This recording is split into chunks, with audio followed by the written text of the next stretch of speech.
Okay, hey, so just want to show you what we're looking at your property to give you an idea of what we think is the solution to clean this. So this is in the sun, all these doors along this side and on these, it looks like the paint has oxidized.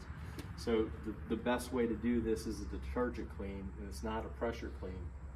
You're using pressure washers to do the work, but you're not using pressure to clean the material. So if you look here, this is probably the color it was when it started.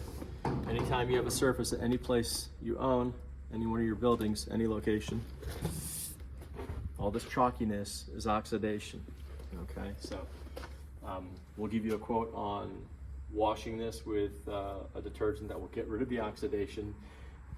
It will turn out as good as this surface is right here, the color. You'll get that color back, whatever's underneath here, because you basically have faded paint. So instead of you having to paint this whole thing, we can do a restoration cleaning on it, and it'll look better certainly look better, and all this material should come off. It'll wash right off. My suggestion is we do come out here to do a test clean for you to make sure that it's color fast underneath. Okay? That's it. Thank you. Frank Kohler, Pressure Wash Carolina.